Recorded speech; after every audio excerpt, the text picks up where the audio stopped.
नमस्कार दोस्तों, स्वागत है आपका न्यूज का सही चैनल में। आज का हमारा टॉपिक इकोनॉमिक्स से अर्थव्यवस्था का वर्गीकरण या स्वरूप।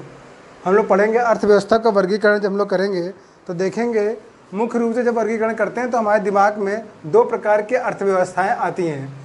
मुख्य रूप से वो एक है पूंजीवादी अर्थव्यवस्था और राज्य या समाजवादी व्यवस्था हमारे दिमाग के अंदर आती है।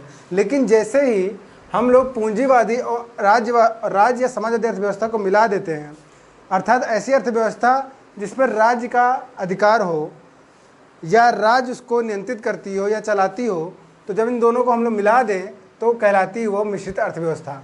लेकिन ये अर्थव्यवस्थाएं किस आधार पर तय होती हैं, वो हम लोग कहेंगे उसे राज्य सरकार की भूमिका के आधार पर अर्थव्यवस्था।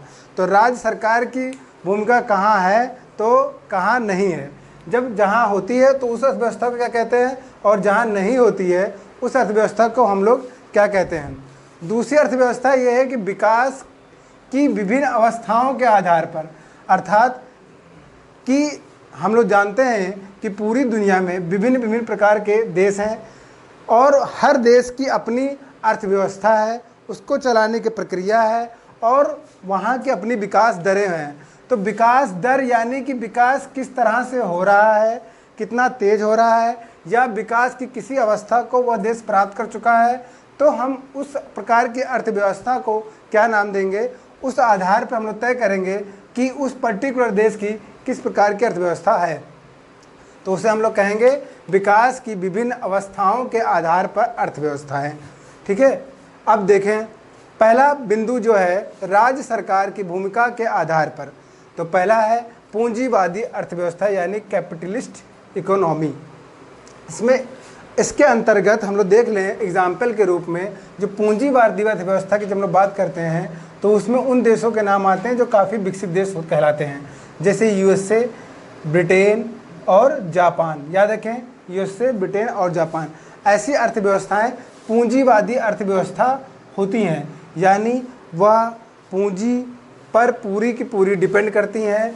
अर्थात ऐसी अर्थव्यवस्था जिस पर सीधे हम लोग कह दें कि पूंजीपतियों का अधिकार होता है। ठीक है, जो कि बाजार के नियमों के आधार पर चलती हैं। जो उत्पादन, ध्यान सुनेंगे, जो कोई भी देश क्या करता है, किस चीज़ का उत्पादन कर रहा होता है, उत्पादन में अंतर्गत जो वस्तुओं का उत्पादन कर रहा हो या फिर सेवाओं का उत्पादन कर रहा हो, यही दो चीज़ें होती हैं। हम लोग इन्हीं दो चीज़ों की बात करते हैं हमेशा अर्थव्यवस्था में। उत्पादन में वस्तुओं का उत्पादन कर रहे हैं या सेवाओं का उत्पादन कर रहे हैं, इन दोनों पर नियंत्रण कौन कर रहा है इनके उत्पादन पे, तो हम लोग दो तरह से बात कहेंगे। एक ये कह सकते हैं कि इनका उत्पादन या तो सरकार कर रही होगी या तो कोई प्राइवेट सेक्टर कर रहा होगा। ध्यान से समझेंगे इसको, या तो सरकार कर रही होगी यानी राज्य कर रहा होगा, और या तो प्राइवेट कर रहा होगा यानी कोई व्यक्ति विशेष इसका उत्पादन कर रहा होगा। अगर व्यक्ति विशेष है वो तो क्या कहेंगे, बिजनेसमैन कहेंगे उसे, मतलब पूंजीपति कहेंगे उसे। मतलब कि प्राइवेट हाथों में है वस्तुओं और सेवाओं का उत्पादन। ठीक है, तो जहाँ पर सरकारों का हस्तक्षेप ना के बराबर हो या बिल्कुल भी ना हो, व्यक्ति विशेष का अधिकार हो, व्यक्ति विशेष उसको चला रहा हो, व्यक्ति विशेष ही वस्तुओं का उत्पादन या सेवाओं का उत्पादन कर रहा हो, ऐसी अर्थव्यवस्था पूंजीवादी अर्थव्यवस्था कहलाती है। बहुत ही सामान्य सी भाषा है। ठीक है, दूसरी अन्य बिंदु इसके अंदर क्या है कि पूंजीवादी अर्थव्यवस्था की जो विचारधारा है, ये सबसे पहले एडम स्मिथ की पुस्तक जो कि 1776 में प्रकाशित होती है, द वेल्थ ऑफ नेशन में इसे बताया गया। ध्यान रख लें, कुछ परीक्षा प्रश्न आ सकता है। द वेल्थ ऑफ नेशन किसकी पुस्तक है, एडम स्मिथ है, जिसके अंदर किसकी पुस्तक है, एडम स्मिथ की है, जिसके अंतर्गत पूंजीवादी अर्थव्यवस्था का जिक्र किया गया है। पूंजीवादी अर्थव्यवस्था में और विशेषताएं क्या होती हैं, एक तो इसमें निजी संपत्ति का अधिकार होता है। निजी संपत्ति, यही सी बात है कि निजी व्यक्ति है कोई, तो उस पर सरकार का अधिकार ना होकर हम लोग कहेंगे कि उस निजी संपत्ति का अधिकार होता है। इसके अंदर लाभ की अभिलाषा ज़्यादा देखने को मिलती है। मतलब व्यक्ति, जब प्राइवेट सेक्टर इन्वॉल्व है, किसी व्यक्ति विशेष की कंपनी है, वह किसी चीज़ का उत्पादन कर रही है तो वह अधिकतम से अधिकतम लाभ अर्जित करेगी। तो हम लोग कहेंगे अधिकतम लाभ का उद्देश्य इसमें होता है, क्योंकि जब सरकारें किसी चीज़ का उत्पादन करती हैं, वस्तुओं का उत्पादन करती हैं, सेवाओं का उत्पादन करती हैं, तो उसमें जनता के हितों को ध्यान में रखा जाता है। मतलब सरकार लाभ को ना देखकर जनता के हित को देखती है। तो इस प्रकार से देखा जाता है कि इसमें सरकार का लाभ नहीं होता है, आर्थिक रूप से किसी प्रकार का लाभ नहीं होता है, जनता का लाभ होता है। आर्थिक स्वतंत्रता देखने को मिलती है। प्रतियोगिता की स्थिति होती है। प्रतियोगिता की स्थिति कैसे होगी कि जब प्राइवेट सेक्टर इन्वॉल्व है तो प्राइवेट का मतलब कई व्यक्ति होंगे, किसी एक प्रकार के सेवाओं में या किसी एक प्रकार की वस्तुओं में किसी एक व्यक्ति का एकाधिकार नहीं देखने को मिलेगा, उसमें कंपटीशन देखने को मिलेगा और कई प्रकार के व्यक्ति एक ही प्रकार की सेवाओं या एक ही प्रकार के वस्तुओं के उत्पादन में लगे हुए आपको दिखाई देंगे। तो वो अच्छे से अच्छी वस्तुओं का उत्पादन करने का प्रयास करेंगे, जिससे कि उनके बीचों में प्रतिस्पर्धा देखने को मिलेगी और जनता के पास यहाँ पर ऑप्शन होगा कि वह किस प्रकार की या किस कंपनी से या किस व्यक्ति से किस प्रकार की सेवा को प्राप्त करें। ये होगा। मांग और पूर्ति का महत्व हम यहाँ पर देख रहे हैं। मांग, और क्योंकि मैंने आपको पहले ही बताया स्टार्टिंग में ही कि पूंजीवादी अर्थव्यवस्था जो होती है वह बाजार पर डिपेंड करती है। मतलब बाजार एक तरह से उसे नियंत्रित करेगा, यानी मांग और पूर्ति नियंत्रित करेगी, ना कि सरकार उसे नियंत्रित कर रही है।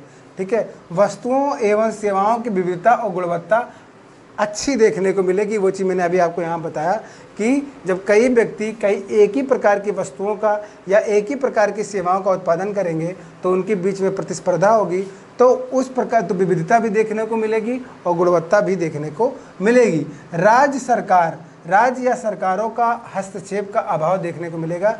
सीधे कह सकते हैं कि पूंजीवादी अर्थव्यवस्था के अंतर्गत सरकार की अहस्तक्षेप की नीति काम करती है। अब ये तो हमारी हो गई पूंजीवादी अर्थव्यवस्था।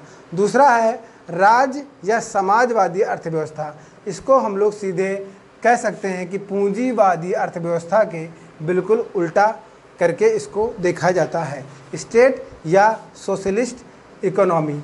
सबसे पहले जर्मन दार्शनिक कार्ल मार्क्स ने इस विचारधारा की नींव रखी थी और इसके अंतर्गत दो प्रकार की अर्थव्यवस्था है। अब इसके अंदर भी दो प्रकार की अर्थव्यवस्था है। राज्य या समाजवादी अर्थव्यवस्था के अंदर दो प्रकार की अर्थव्यवस्था है। एक समाजवादी अर्थव्यवस्था है, एक साम्यवादी अर्थव्यवस्था है।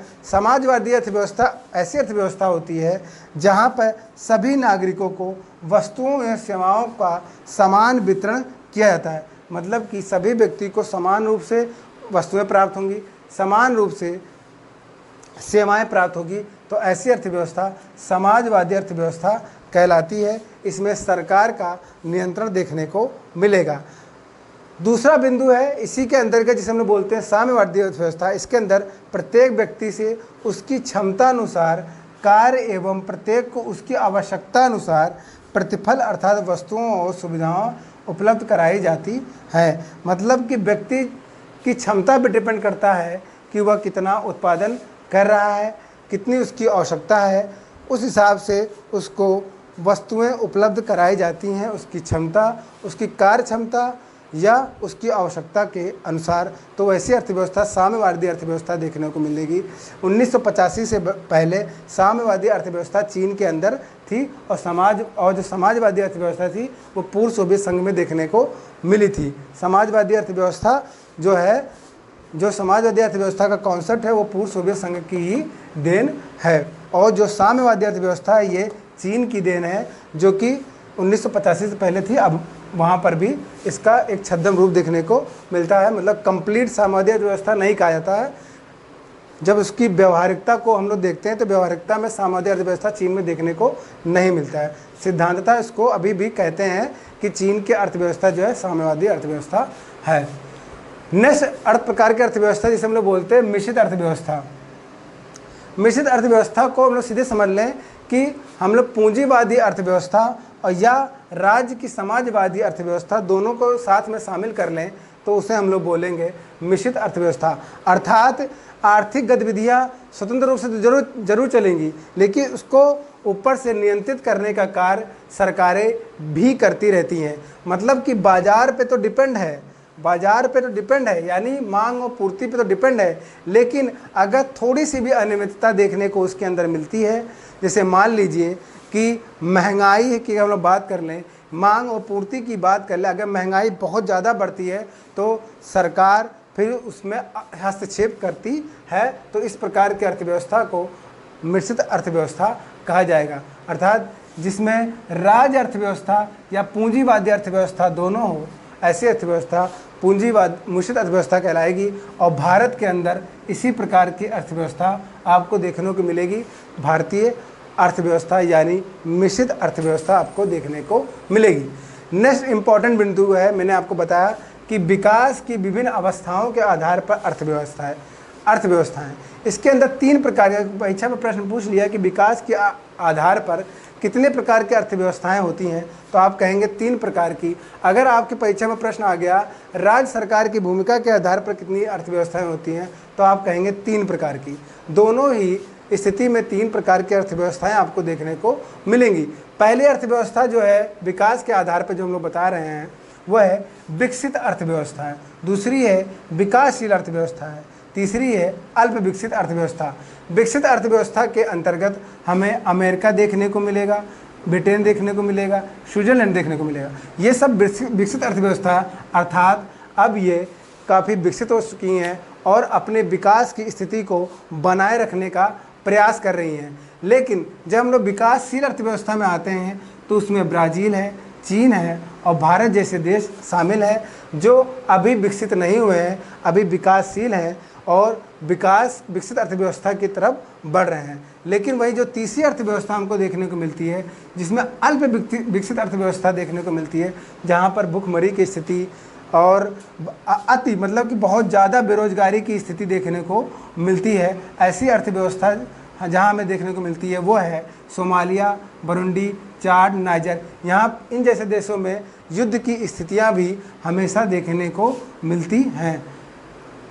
तो ये है अल्प विकसित अर्थव्यवस्था, क्योंकि जब कोई देश पूरे वर्ष कई वर्षों तक युद्ध की ही चपेट में रहेगा तो वहाँ की अर्थव्यवस्था कैसी होगी यह आप समझ सकते हैं। ऐसी अर्थव्यवस्था अल्प विकसित अर्थव्यवस्था के अंतर्गत ही रखी जाएंगी। जहाँ पर प्रति व्यक्ति आय बहुत ही कम हो वहाँ पर अल्प विकसित अर्थव्यवस्था देखने को मिलेगी। जहाँ पर प्रति व्यक्ति आय मिडिल ऑर्डर में देखने को मिले वहाँ पर विकासशील अर्थव्यवस्था देखने को मिलेगी।